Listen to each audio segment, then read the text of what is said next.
இயல் 3 முத்துக்குமார சுவாமி பிள்ளைத்தமிழ். பிள்ளைத்தமிழ் அப்படின்றது 96 வகை சிற்றிலக்கியங்களுள் ஒன்று. அதாவது இறைவனையோ தலைவரையோ அரசனையோ அல்லது உயர்ந்தவரையோ பாட்டுடை தலைவராக கொண்டு 10 பருவங்களாக, அதாவது அவர்களை குழந்தையாக பாவித்து 10 பருவங்களாக பிரித்து ஒரு பருவத்திற்கு 10 பாடல்கள் என மொத்தம் 100 பாடல்களால் ஆனது பிள்ளைத்தமிழ் இலக்கியம். இந்த பிள்ளைத்தமிழ் இலக்கியத்தில் நமக்கு பாடப்பகுதியாக கொடுக்கப்பட்டிருக்குது முத்துக்குமார சுவாமி பிள்ளைத்தமிழ். அதாவது வைத்தீஸ்வரன் கோவிலில் குடிகொண்டுள்ள இறைவன் முருகன், அவருடைய பெயர் எங்கே முத்துக்குமரன். எனவே அவர் மீது பாடப்பட்டுள்ளதால் இந்த பாடலுக்கு முத்துக்குமார சுவாமி பிள்ளைத்தமிழ் என்று பெயராக அமைந்துள்ளது. பிள்ளைத்தமிழுடைய 10 பருவங்களில் முதல் 7 பருவங்கள் ஆண்பாலுக்கும் பெண்பாலுக்கும் பொதுவானவை. கடைசி 3 பருவங்கள் ஆண்பாலுக்கென தனியாகவும் பெண்பாலுக்கென தனியாகவும் வகைப்படுத்தப்பட்டுள்ளது. அதாவது பிள்ளைத்தமிழ் பொதுவாக 2ஆக வகைப்படுத்தப்படுகிறது. ஒன்று ஆண்பால் பிள்ளைத்தமிழ், மற்றொன்று பெண்பால் பிள்ளைத்தமிழ். முதல் பொதுவான 7 பருவங்கள் காப்பு, செங்கீரை, தாள், சப்பானி, முத்தம், வருகை, அம்புலி ஆகிய இந்த 7 பருவங்களும் ஆண்பாலுக்கும் பெண்பாலுக்கும் பொதுவானவை. ஆண்பால் பிள்ளைத்தமிழுக்குரிய கடைசி 3 சிறப்பு பருவங்கள் சிற்றில், சிறுபறை, சிறுதேர். இதை போலவே பெண்பாலுக்குரிய சிறப்பான 3 பருவங்கள் கழங்கு, அம்மானை, ஊசல் என்பதாகும். நமக்கு பாடமாக கொடுக்கப்பட்டுள்ள பகுதி செங்கீரை பருவத்தின் 8வது பாடல் தான். செங்கீரை என்பது காற்றில் கீரை எவ்வாறு அசைந்து ஆடுமோ அதை போன்றே குழந்தையின் 5 அல்லது 6ஆவது மாதத்தில் தலை மென்மையாக அசைந்து கொண்டிருக்கும். அந்த சமயத்தில் குழந்தை தன் கைகளை ஊன்றி ஒரு காலினை மடக்கி மற்றொரு காலை நீட்டி தலை நிமிர்ந்தும் முகம் அசைத்தும் ஆடும். இந்த பருவத்திலுள்ள குழந்தையாக முத்துக்குமரனை பாவித்து அவர் அணிந்துள்ள அணிகலன்களை அழகுபடுத்தி சிறப்பிப்பதாக இந்த பாடல் அமைந்துள்ளது. இந்த பாடலை இயற்றியவர் குமரகுருபரர். இவர் வாழ்ந்த காலம் கிபி 17ஆம் நூற்றாண்டு. இவர் வடமொழி, தமிழ், ஹிந்துஸ்தானி ஆகிய மொழிகளில் புலமை மிக்கவராக இருந்துள்ளார். கந்தர் கலிவெண்பா, மீனாட்சி அம்மை பிள்ளைத்தமிழ், மதுரை கலம்பகம், சகலகலா வள்ளி மாலை, நீதி நெறி விளக்கம், திருவாரூர் மும்மணி கோவை போன்ற நூல்களை இவர் இயற்றியுள்ளார். பாடலுக்கு போயிடுவோம்.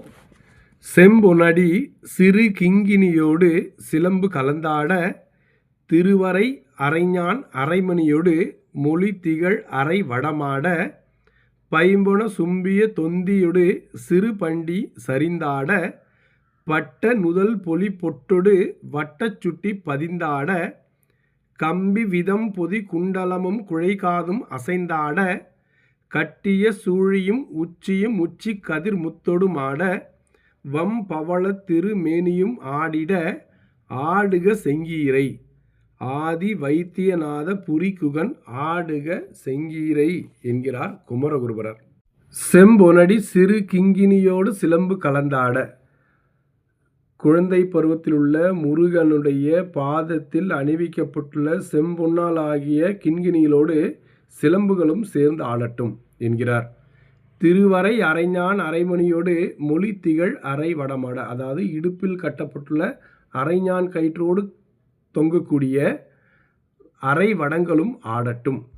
பைம்பொன சும்பிய தொந்தியோடு சிறு பண்டி சரிந்தாட. அதாவது அவருடைய அழகிய வயிற்றோடு கூடிய தொந்தியும் சரிந்து ஆடட்டும். அந்த குழந்தை சிரிக்கும்போது வயிறும் சேர்ந்து ஆடுகிறது. அந்த வயிற்றையும் கூட அவர் ஒரு அணிகலனாக இங்கே குறிப்பிட்டுள்ளார். பட்ட நுதல் பொலி பொட்டொடு வட்டச் சுட்டி பதிந்து ஆட. அழகிய நெற்றியில் கட்டப்பட்டுள்ள அந்த பட்டத்துடன் கூடிய நெற்றி சுட்டியும் ஆடட்டும் என்கிறார். அவையும் அழகாக ஆடுகிறது. கம்பி விதம் பொதி குண்டலமும் குழைகாதும் அசைந்து ஆட. அழகிய காதுகளில் கட்டப்பட்டுள்ள கம்பியால் ஆகிய குண்டலம், அதாவது குண்டா இருக்கக்கூடிய அந்த குண்டலமும் அசைந்து ஆட. குழந்தை சிரிக்கும் பொழுது அந்த குண்டலமும் சேர்ந்து ஆடுகிறதாம். கட்டிய சூழியும் உச்சியும் உச்சி கதிர் முத்தும் ஆட. அதாவது அவர் தலையில், அந்த குழந்தையின் தலையில் உள்ள முடியெல்லாம் ஒன்று சேர்த்து குடுமியாக இட்டு அந்த குடுமியை சுற்றி அணிவிக்கப்பட்டுள்ள முத்துக்களும் ஆட. வம் பவள திரு மேனியும் ஆடிட, ஆடுக செங்கீரை. அவருடைய மேனியானது பவளத்தை ஒத்திருக்கிறது. அந்த பவளத்தை ஒத்த அந்த மேனியும் ஆடிட ஆடுக செங்கீரை ஆதி வைத்தியநாத புரிகுகன் ஆடுக செங்கீரை என்று முருகப்பெருமானை செங்கீரை பருவத்தில் ஆடச் சொல்லி வியப்பில் ஆழ்ந்து அனைவரையும் மகிழச் செய்கிறார் குமரகுருபரர். முத்துக்குமார சுவாமி பிள்ளை தமிழ் பகுதியிலிருந்து ஒரு குருவினா ஒரு சிறுவினா புத்தகத்திற்கு பின்னே கேட்கப்பட்டுள்ளது. குருவினா, செங்கீரை ஆடுதலில் எந்தெந்த அணிகலன்கள் சூட்டப்படுவதாக முத்துக்குமார சுவாமி பிள்ளை தமிழ் குறிப்பிடுகிறது? அணிகலன்களை மட்டுமே குறிப்பிட்டா போகிறோம். சிலம்பு, கிண்கிணி, அரைஞான், சுட்டி, குண்டலம், குழை, சுழி ஆகிய அணிகலன்களை முத்துக்குமார சுவாமி பிள்ளை தமிழ் முத்துக்குமரனுக்கு சூட்டியதாக கூறப்பட்டுள்ளது. இந்த விடையே போதுமானது. சிறுவினா, வைத்தியநாதபுரி முருகன் குழந்தையாக அணிந்திருக்கும் அணிகலன்களுடன் செங்கீரை ஆடிய நயத்தை விளக்குக என்று கேட்கப்பட்டுள்ளது.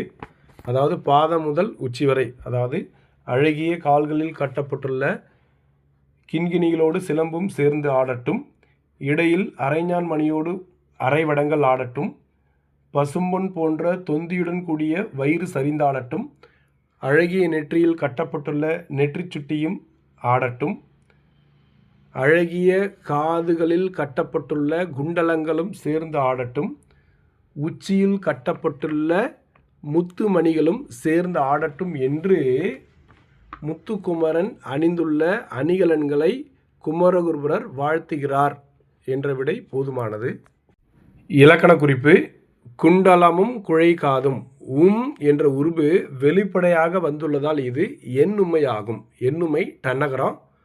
ஒருவேளை குண்டலம் குழைக்காது இவ்வாறு வந்திருந்தால் இது உம்மை தொகையாகும். அதாவது என்ற உருபு மறைந்து வந்திருந்தால் அது உம்மை தொகையாகவும், என்ற உருபு வெளிப்படையாக வந்திருந்தால் அது எண்ணுமையாகவும் கொள்ள வேண்டும். அந்த வகையில் குண்டலமும் குழைக்காதும் இது எண்ணுமையாக கருதப்படுகிறது. அடுத்ததாக ஆடுக, இது வேங்கோல் வினைமுற்று. வாழ்த்தல், வைதல், வேண்டல், விதித்தல் ஆகிய 4 பொருள்களில் ஏதேனும் ஒரு பொருளோடும் க, இய, இயர், ஈ, அ, அல் ஆகிய விகுதிகளில் ஏதேனும் ஒன்றை பெற்று அமைவது வேங்கோல் வினைமுற்று ஆகும். இந்த இடத்துல ஆடுக என்பது வேண்டுகோள் என்ற பொருளிலும் க என்ற விகுதியும் கொண்டு அமைந்துள்ளதால் இது வேங்கோல் வினைமுற்று ஆகும். பகுபத உறுப்பிலக்கணம்: பதிந்து, பதி, இத்து, அடைப்பு குறிக்கில் இந்து, இத்து, உ என பிரிக்கலாம். பதி என்பது பகுதி. முதலாவதாக வந்த இத்து சந்தியாகவும், அடைப்பு குறிக்குள்ள இந்து விகாரமாகவும் கருதப்படுகிறது. அடுத்ததாக வரக்கூடிய இத்து இறந்த கால இடைநிலை, உ வினையெச்ச விகுதி.